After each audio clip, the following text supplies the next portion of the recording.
అమ్మాయి బాగుంది. రామ్మ తల్లి బంగారం, బంగారు తల్లి. నా దగ్గర క్యాష్ లేదు. తమ్ముడు డబ్బులు తీ. లేవక్క. మీ జోడి చాలా బాగుంది, లైఫ్ లాంగ్ ఇలాగే ఉంటారు. ఎంతో కొంత డబ్బులు ఇవ్వు, లైఫ్ లాంగ్ ఇలాగే అక్క ఉంటారు. అసలు వీడు ఎవడో నాకు తెలియదు. వీడితో నేను కలిసి ఉండవేంటి? ఉందాం, ఏంటుండేది?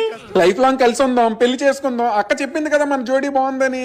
అన్నా అసలు నువ్వు నువ్వు అన్నయ్య అనుకో, అక్కడ ఆల్రెడీ 500 ఇచ్చాను. అయితే తిరిగడిగి ఇప్పుడు వెళ్ళి ఏం అడుగుతాం? ఆమె దీవెనలో శివుడిచ్చినట్టే. అలా అవ్వదు. నాకు ఆల్రెడీ మా బావ ఉన్నాడు. బావ అందరికీ ఉంటారు, కానీ 500 రాదు కదా. అయితే నేనేం చేయాలి? పెళ్లి చేసుకుందాం. అవ్వదు, నాకు చేసుకుందాం. అవ్వదు అసలు. చూడు, మీ బావకి ఇంకో మరదలు వస్తా, కానీ నన్ను చేసుకుంటే నీకు 500కే పెళ్లి అయిపోతుంది. అవును, తక్కువలోనే చేసుకుందాం. ఆల్రెడీ అయిపోయింది కదా బావా. బావా డాడీ కాల్ చేస్తున్నా. మాట్లాడు.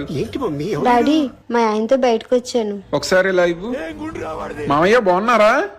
నువ్వు ఇవ్వాల్సిన 10 లక్షల కట్నం ఎప్పుడు ఇస్తావు? నాకు అర్జెంట్ గా ఫోన్ పే చేయి, లేకపోతే డివోర్స్ ఇచ్చేస్తా. నువ్విచ్చేదేంటి? నేను ఇచ్చేస్తా. నాకు 20 లక్షలు బర్ణం ఇస్తేనే డైవర్స్ ఇస్తాను. అయిందా? బాగైందా? ప్రతిదానికి ఓవర్ ఎక్స్ప్రెషన్.